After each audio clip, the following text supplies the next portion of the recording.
मेरा नाम इकरा सरफराज है। मैं बतौर लेक्चरर जीसी यूनिवर्सिटी में पढ़ाती हूँ। वैसे मुझे टीचिंग करते हुए तकरीबन 5 साल हो गए हैं। मैंने अपनी पढ़ाई के दौरान से ही टीचिंग स्टार्ट कर दी थी, क्योंकि मुझे प्रोफेशन से मोहब्बत है, क्योंकि मुझे पढ़ाने में मज़ा आता है और मुझे लगता है कि हर इंसान को वही प्रोफेशन ऑप्ट करना चाहिए जो उसे करने में वो इंजॉय भी करता है और वो वाक़तन करना चाहता है। और इसके अलावा मेरा ताल्लुक़ एक वेलफेयर ऑर्गेनाइजेशन से है, तो टीचिंग के साथ साथ मैं उसके अंदर जो बतौर टीम लीडर काम करती हूँ, जिसको हम रन कर रहे हैं।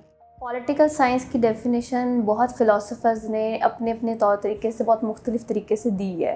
ठीक है, हम इसकी जो थ्योरेटिकल डेफिनेशन है वो बहुत सारी पढ़ते हैं, लेकिन अगर समझने की बात कीजिए तो पॉलिटिकल साइंस बेसिकली वो डिग्री है या वो तालीम है जो आपको सिखाती है बेसिक सिविक सेंस, कि आपने सोसाइटी में या स्टेट में कैसे बिहेव करना है, या एक जगह पर आप रह रहे हो वहाँ सिस्टम क्या होगा, आप उसके मुताबिक कैसे चलोगे।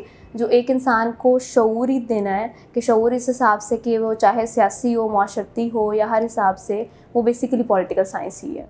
मैंने ये बात अपने टीचिंग करियर में ऑब्ज़र्व की है कि आज का बच्चा एकेडमिक लेवल से बहुत ज़्यादा और चीज़ें भी चाहता है। वो सिर्फ ये नहीं चाहता कि मेरे पास जो एक इंसान बतौर टीचर आ रहा है वो सिर्फ मुझे उस किताब का या किताब के हवाले से उस सब्जेक्ट के बारे में बताए। वो चाहता है कि वो एक जो है ना, कह लो कि कुल असासा हो, उस हिसाब से कि उसके अंदर बहुत सारी जो है क्वालिटीज़ होनी चाहिए। सबसे पहली बात जो मैंने फ़ील की वो ये फ़ील की है कि बच्चे उस क्लास में जाने से खुश होते हैं जिसमें टीचर उनको पसंद हो। पसंद इस हवाले से कि वो जा रहे हैं तो टीचर को एंजॉय कर रहे हैं, कि वो उनको लग रहा है कि भी ये क्लास लेनी है, मुझे बेशक ये सब्जेक्ट पसंद नहीं था पर इसकी क्लास में मैंने जाके बैठना है, और वो खुश हो। अगर आप बहुत एक ड्राई फेस लेकर और ख़ुद भी आप जो बड़ा एक इस तरह से कि भी मैं बस एक खाना पूरी करने आया हूँ, तो बच्चा कभी भी आपका सब्जेक्ट एंजॉय नहीं करेगा, फिर बेशक उसको वो कितना ही पसंद क्यों ना हो। तो फ़र्स्ट ऑफ़ ऑल टीचर की इनपुट ये होनी चाहिए कि वो बच्चों को इस तरह इनकरेज करे, क्लास में उनको मज़ा आए, उनको बर्डन ना लगे पढ़ाई। और अगर आज का बच्चा ना बहुत जल्दी, हम एक ज़माना था पीटीवी का लोग 1 घंटे का ड्रामा विदाउट ब्रेक देखते थे, अब आप वो मैच के अंदर 1 सेकंड की ब्रेक भी आती है ना तो आप कहते हो कि ये क्यों आ गई है। तो इसका मतलब है कि आज वो वाला पेशेंस नहीं है हम लोग क्विक वाले हैं। तो आपने क्लास में कैसा एनवायरनमेंट क्रिएट करना है कि बच्चा जो है वो पढ़ाई की तरफ खुद आए, तो वो फिर बोरिंग नहीं होगी उसके लिए और वो पढ़ना चाहेगा। जब वो पढ़ेगा और उस पढ़ाई के साथ और बातें भी सीखेगा तो मेरा नहीं ख्याल कि वो कभी भी फेलियर हो सकता है। हमारे पास बेतहाशा फील्ड्स हैं, सिर्फ उनको एक्सप्लोर नहीं किया गया और बताया नहीं गया। मैं आपके सामने अगर एग्जांपल्स कोट करूं कि सिर्फ टीचिंग का प्रोफेशन नहीं है, या आप सिर्फ सिविल सर्विसेज में एज कॉम्पिटिटिव एग्जाम्स के थ्रू नहीं जा सकते, आप सिर्फ पॉलिटिक्स में नहीं जा सकते, आप हर फील्ड में पॉलिटिकल साइंस पढ़ के घुस सकते हो। क्यों नहीं घुस सकते? आप रिसर्च करते हो, आपका थीसिस होता है, आपकी रिसर्च पर कमांड आ गई, आप कहीं पे एज रिसर्च असिस्टेंट जा सकते हो। आपको पॉलिटिकल साइंस में जब आप इतना कंटेंट पढ़ते हो, आपको बोलने का एक जो है हुनर आ जाता है, आपके पास कंटेंट, आपके पास दिमाग में आपको कॉन्फिडेंस आता है। आप कहीं पे मीडिया की फील्ड में भी जा सकते हो। ठीक है, आजकल तो हर दूसरा बंदा मोटिवेशनल स्पीकर है, आप वो बन सकते हो। आप राइटिंग के उसमें आ सकते हो। ठीक है, आप राइट कर सकते हो, कुछ क्रिएट कर सकते हो, आपके पास दिमाग में न्यू आइडियाज़ होंगे, आप कोई नई ऑर्गेनाइजेशन अपनी खड़ी कर सकते हो। तो कोई भी स्कोप जो है वो छोटा नहीं है किसी भी चीज़ का, और ना ही कोई डायमेंशन जिसकी जो है बड़ी लिमिटेड है। वो हमने लिमिटेड बनाई हुई है क्योंकि हमने सिर्फ कहते हुए या बड़े होते हुए सुना कि मैं पॉलिटिकल साइंस इसलिए कर रहा हूँ कि या तो मैंने सियासत में जाना है या मैंने सीएसएस करना है। हालांकि पॉलिटिकल साइंस एक बहुत बड़ा सब्जेक्ट है, उसका ताल्लुक बहुत सारे और सब्जेक्ट से भी है। आप अगर पॉलिटिकल साइंस पढ़ रहे हो, आपको सोशियोलॉजी भी फेमिलियर लगेगी, आपको बहुत सारे सब्जेक्ट एजुकेशन आपको फेमिलियर लगेगा। तो इसका सिर्फ एक डायमेंशन नहीं है। तो वो ये टीचर्स का ही बेसिकली ड्यूटी है कि वो बच्चों को बताएं कि क्या आपके पास स्कोप और हैं, क्योंकि हमें जब हमने पढ़ा था हमें इतनी गाइडेंस नहीं थी, या हमें नहीं इतना बताया जाता था कि आगे जाके क्या करना है। हमने खुद ही एक्सप्लोर किया। आज हम अपने बच्चे को खुद बताते हैं कि आपने कहाँ जाना है या आप कहाँ जा सकते हो। पॉलिटिकल साइंस हम कहते हैं कि सोसाइटी की स्टडी है, एक एक्सपेरिमेंटल स्टडी ऐसे है कि आप एक माशरे में, एक सोसाइटी में जो कुछ हो रहा है आप उसे ऑब्जर्व करते हो।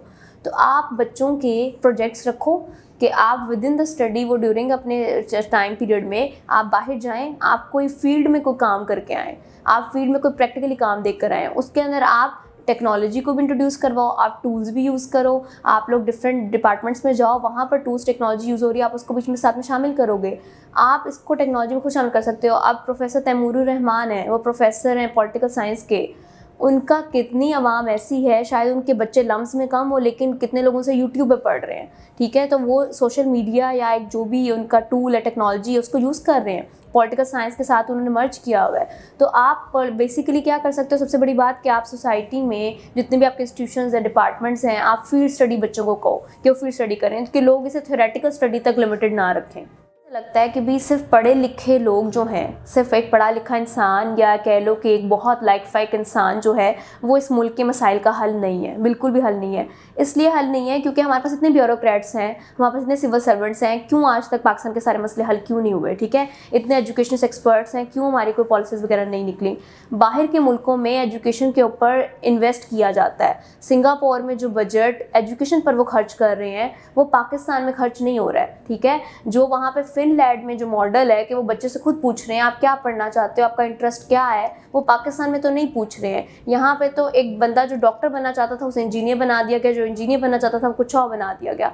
तो यहाँ पे एजुकेशनल वैल्यू ही नहीं है। हम स्कोप के पीछे भागते हैं, हम पैसे के पीछे भागते हैं, और हमारी अगर जब तक हुकूमत की तरफ से, स्टेट की तरफ से इन्वेस्टमेंट नहीं होगी एजुकेशन में, बजट एलोकेशन नहीं दी जाएगी, तब तक इस मुल्क के अंदर एजुकेशन जो है वो एम्पावरमेंट नहीं आ सकती है। आपके एजुकेशन सिस्टम में आप फ़र्क नहीं देखोगे। आप क्यों अमेरिका में जाते हो पीएचडी करने, क्योंकि वहाँ पे आपको पता है कि यूनिवर्सिटी लैंग्वेज जो यूनिवर्सिटी एजुकेशन है वो बेस्ट है वहाँ पर, ठीक है। तो आप वहाँ पर ही जाओगे पढ़ने। यहाँ की कोई डिग्री, रिसर्च डिग्री को भी कोई क्यों नहीं मानता, क्योंकि जाहिर सी बात है कि आपकी इसमें इन्वेस्टमेंट नहीं है, आप मेहनत नहीं करते हो। हर दूसरा इंसान आज एमफिल का रिसर्च का थीसिस अपना किसी से पैसे दे के लिखवा लेता है, ठीक है। तो यानी कि आपको डिग्री चाहिए, आपको क्वालिटी नहीं चाहिए। तो क्वालिटी नहीं है, एजुकेशन नहीं है, तो इट मीन्स टू से कि आपकी अपनी इन्वेस्टमेंट उसमें ज़ीरो है।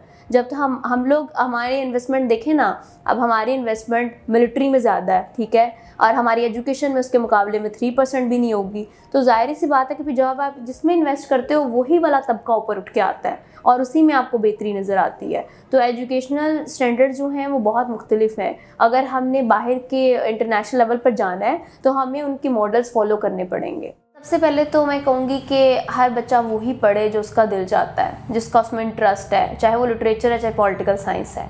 पॉलिटिकल साइंस जब कोई बच्चा आ रहा है, कोई फ्रेश स्टूडेंट है, तो मैं उसको जो चीज़ रिकमेंड करूँगी वो ये करूँगी कि वो टेक्स्ट बुक्स के अलावा दूसरी बुक्स भी पढ़े, ठीक है। क्योंकि एक बुक आपको जो है ना वो आपको बहुत ज़्यादा कंटेंट देती है और आप एक बुक पढ़ने के बाद आप बहुत ज़्यादा एग्जाम्पल से कोट कर सकते हो। दूसरा ये कि आप न्यूज़पेपर पढ़ने की हैबिट डाल लो, ठीक है। फिर न्यूज़पेपर को ऐसे मत पढ़ो कि ये काम है, उसको आप एक एक्टिविटी के तौर पे पढ़ो।